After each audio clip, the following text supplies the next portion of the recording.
نحمدہ ونصلی ونسلم علی رسولہ الکریم اما بعد۔ دوستان محترم، آج کی اس نشست میں روزہ کن چیزوں سے ٹوٹتا ہے وہ چند ضروری مسئلے میں عرض کر رہا ہوں، چونکہ ان باتوں کو لے کر بہت سے لوگ پریشان رہتے ہیں۔ روزہ باقی ہے یا ٹوٹ گیا، پھر ان کا رابطہ کسی صحیح عالم سے ہو نہیں پاتا، دینی کتابوں کا مطالعہ ہوتا نہیں ہے، اس سے وہ زیادہ کنفیوژن کا شکار ہوتے ہیں۔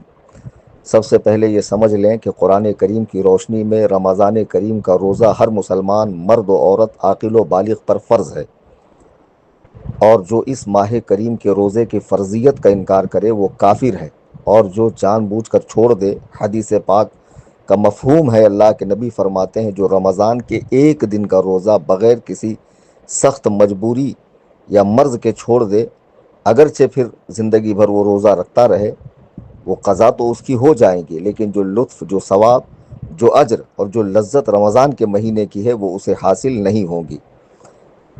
اس کے پہلے ہم نے روزہ کن چیزوں سے نہیں ٹوٹتا ہے اس پر چند مسئلے وائس میں نے عرض کیے تھے۔ آج کن چیزوں سے روزہ ٹوٹتا ہے وہ میں عرض کر رہا ہوں۔ سب سے پہلے یہ بات ذہن میں رکھیں کہ روزے دار کے معدے میں، یعنی پیٹ کے اندر جو معدہ ہوتا ہے، وہاں تک یا دماغ تک کوئی چیز منفذ کے ذریعے پہنچی، منفذ کہتے ہیں منہ کو، ناک کے دو نتنوں کو، کان کے دو سوراخوں کو اور مرد کے پچھلے مقام کو، تو روزہ ٹوٹ جائے گا۔ اور جو چیز مسام کے ذریعے باڈی میں پہنچی اس سے روزہ نہیں ٹوٹے گا۔ مسام کہتے ہیں ہمارے بدن پہ جو روئیں ہوتے ہیں، ان میں روؤں کے نیچے باریک باریک سوراخ ہوتے ہیں۔ جب آپ غسل کرتے ہیں، سوئمنگ کرتے ہیں، تو کچھ پانی جو ہے باڈی میں جاتا ہے، لیکن وہ آپ کے معدے یا دماغ تک نہیں پہنچتا ہے۔ اسی طرح آپ آنکھ میں دوا ڈالتے ہیں تو حلق میں مزہ محسوس ہوتا ہے، لیکن وہ مسام ہے، وہ معدے تک یا دماغ تک نہیں جاتا ہے، اس لیے آپ کا روزہ نہیں ٹوٹتا ہے۔ اس بات کو اچھی طرح آپ حضرات ذہن میں رکھ لیں۔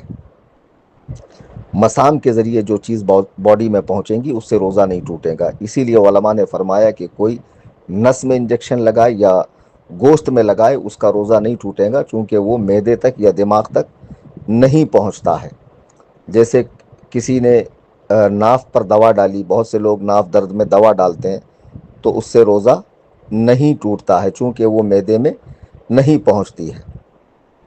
اب اور چند ضروری مسائل میں اس سلسلے میں عرض کروں۔ اب جیسے مرد نے اپنے آلہ تناسل میں پیشاب کے مقام پر تیل ٹپکایا یا تیل ڈالا، اگرچہ وہ مثانے تک پہنچ گیا تب بھی روزہ نہیں ٹوٹے گا، چونکہ وہ مسام ہے، منفذ نہیں ہے۔ ہاں، عورت نے اگر اپنی شرمگاہ میں پانی یا تیل یا کوئی چیز ڈالی تو اس کا روزہ ٹوٹ جائے گا۔ حقہ، سگریٹ، چرس، گانجا، جو بھی آج کل نشے ملتے ہیں، جو منہ میں رکھ کر تھوک دیے جاتے ہیں یا صرف اس کا دھواں اڑایا جاتا ہے، وہ حلق میں نہیں پہنچتا، اس سے بھی روزہ ٹوٹ جائے گا، چونکہ اس کے جو باریک باریک اجزاء ہوتے ہیں وہ حلق میں ضرور جاتے ہیں۔ شکر وغیرہ ایسی چیز جو منہ میں رکھنے سے گھل جاتی ہے، منہ میں رکھی تھوک نگل گیا تو روزہ ٹوٹ گیا۔ یہاں ایک مسئلہ یہ ذہن میں رکھیے کہ آپ مارکیٹ میں ہیں، روزے کی حالت میں ہے، کوئی چیز خریدنی ہے اور آپ کو یہ پتہ چلے کہ میں خرید لوں، کھانے کی چیز ہے، بعد میں یہ پھیکی نکل جائے یا اس کا ذائقہ نہ ہو، نقصان ہوگا، تو ایسی صورت میں چکھنے کی اجازت ہے۔ چکھنے کا معنی یہ ہے کہ زبان پہ رکھا، مزہ معلوم ہوا، فوراً تھوک دیا، اس کا کوئی بھی باریک سا حصہ پیٹ میں نہیں جانا چاہیے۔ چکھنے کا معنی یہ نہیں کہ لقمہ دو لقمہ کھا لیا، اس سے تو پورا روزہ ہی چلا گیا۔ اسی طرح جو عورت دودھ پلاتی ہے اور اس کا بچہ کھانا بھی کھاتا ہو، کھانا نہ کھائے گا تو کمزور ہو جائے گا، اور وہ روٹی چبا نہیں سکتا ہے، تو عورت اپنے منہ میں روٹی چبا کے بچے کو دے سکتی ہے، لیکن یہ احتیاط رہے کہ اس کا کوئی جز حلق میں نہیں جانا چاہیے۔ تو ایسا کرنے سے عورت کا روزہ نہیں ٹوٹے گا۔ منہ میں نے اس کے پہلے بتایا تھا کہ بات کرتے وقت تھوک جمع ہوتا، پی لیا تو اس سے روزہ نہیں ٹوٹے گا۔ ہاں، تھوک ہتیلی پہ نکالا اور پھر اسے پی لیا ہتیلی پہ نکال کر، تو اب روزہ ٹوٹ جائے گا۔ اور خون حلق سے نیچے اترا، دانت سے، مسوڑوں سے خون نکل کر حلق کے نیچے پہنچا، خون تھوک سے زیادہ تھا یا برابر تھا یا کم تھا، مگر اس کا مزہ حلق میں محسوس ہوا، تو ان سب صورتوں میں روزہ ٹوٹ گیا۔ اگر کم تھا اور مزہ بھی نہیں محسوس ہوا تو روزہ نہیں ٹوٹے گا۔ روزے میں دانت اکھڑوایا اور خون نکل کر حلق سے نیچے اترا تو بھی اس کا روزہ ٹوٹ جائے گا۔ روزہ ٹوٹنے میں دو باتیں ہوتی ہیں، ایک مرتبہ تو صرف روزے کے بدلے روزہ ہی رکھنا ہے، اور ایک مرتبہ روزے کے بدلے آپ کو 60 کفارے کے روزے رکھنے ہیں۔ اس لیے رمضان کا روزہ خدا را معمولی باتوں پر مت چھوڑیے۔ کیا حماقت ہے کہ ہمارے یہاں اچھا ہٹا کٹا بچہ، ذرا سا بخار نہیں آیا، ذرا سی طبیعت خراب نہیں ہوئی کہ روزہ مت رکھ بیٹا، یعنی بیمار کی بھلائی اس میں سمجھی جاتی ہے کہ اسے روزہ نہ رکھنے دیا جائے، جبکہ روزے سے صحت حاصل ہوتی ہے، شفا حاصل ہوتی ہے۔ مسلمان کو اللہ اور رسول کی باتوں پہ اتنا تو اعتماد رکھنا چاہیے۔ ڈاکٹر کے کہنے سے کھانے میں پرہیز کرتے ہو، پینے میں پرہیز کرتے ہو، اور اللہ اور رسول کی باتیں سن کر تمہیں اللہ اور رسول کی باتیں معلوم کر کے تم عمل نہیں کر سکتے۔ خدا و رسول کی باتوں پہ اتنا بھی بھروسہ نہیں ہے۔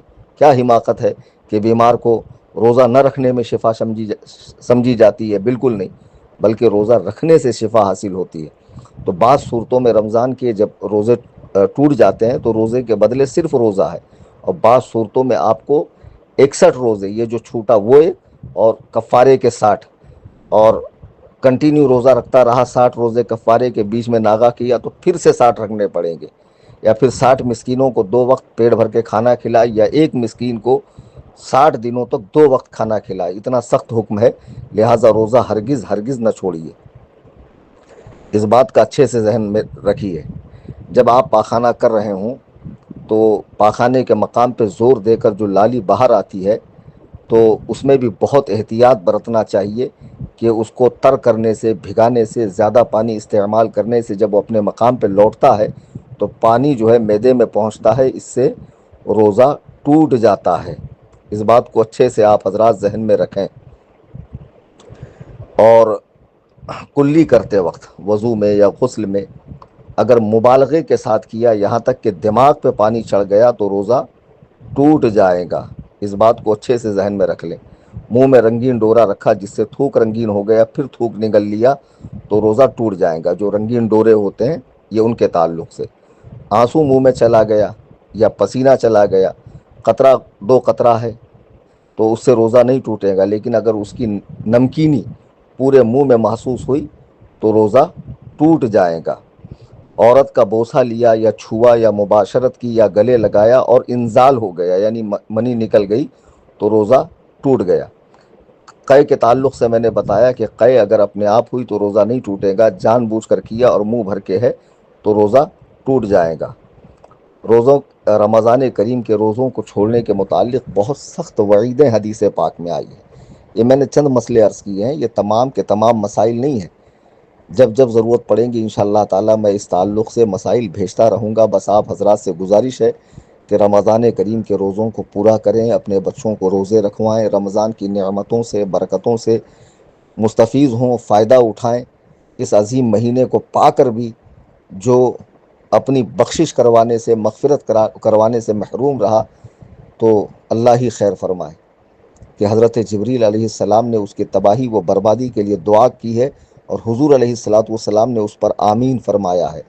جب یہ مقدس مہینہ اللہ کا مہمان بن کر ہمارے بیچ تشریف لایا ہے تو خدا را اس کے رحمت کے دریا میں غوطہ لگائیے، نہائیے، اور اپنے گناہوں سے پاکی حاصل کیجیے، اور عزم مصمم کیجیے کہ جس طرح رمضان کریم میں نے اللہ کو راضی کیا ہے عبادتوں کے ذریعے، یہ معمول میرا سال بھر رہے گا۔ چینل سے جڑے رہیے، دوست احباب کو جوڑیے، ضروری اور اہم مسائل میں وقتاً فوقتاً بھیجتا رہوں گا۔